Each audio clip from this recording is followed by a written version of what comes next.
राधानगरी तालुक्यातील तळगाव हद्दीतील चापेवाडी परिसरात गवारेड्याने शेतकऱ्यांच्या पिकांचे मोठ्या प्रमाणात नुकसान केले आहे। मागील 2 ते 3 दिवसांपासून गव्यांचा वावर वाढल्याने परिसरात भीतीचे वातावरण निर्माण झाले आहे। 3 ते 4 गवे मध्यरात्रीच्या सुमारास शेतात घुसतात, पिकांची तुडवण करतात। त्यामुळे या हंगामातील उभी पिके मातीमोल झाली आहेत। या प्रकारामुळे अनेक शेतकऱ्यांचे आर्थिक गणित कोलमडले असून पुढील पेरणीचे नियोजनही अडचणीत आले आहे। पावटा पिकाचं माझं अथोनात गव्हांनी नुकसान केलेलं आहे।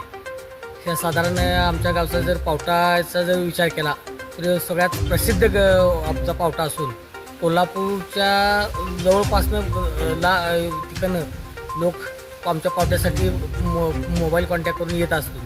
पण आता पावट्याचं पीकच सगळं गव्हांनी फस्त केल्यामुळं आमचा उदरनिर्वाह बंद झालेला आहे। आणि आता हे उदरनिर्वाह आम्ही या पावट्या आमचा होता पण आता या गव्हाने आम्हाला इतका त्रास दिला की न सांगावं। आणि ह्या नुकसानला फॉरेस्टवाली येऊन बघून जातात, नुकसान झालेलं नामशेष ते तुटपुंजे आपलं नुकसान देतात। आणि वरणा पिकाची काय 7 बाराला नोंद नसल्यामुळे हे काय वरण्या पिकाचं नुकसान आम्हाला देऊ शकत नाहीत।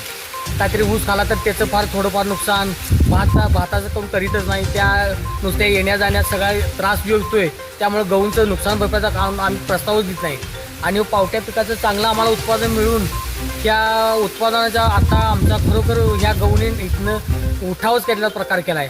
या घटनेची माहिती प्रादेशिक वन विभागाला देण्यात आली असून संबंधित अधिकाऱ्यांनी पंचनामा करून योग्य नुकसान भरपाई द्यावी आणि गव्यांचा तात्काळ बंदोबस्त करावा अशी मागणी शेतकऱ्यांनी केली आहे।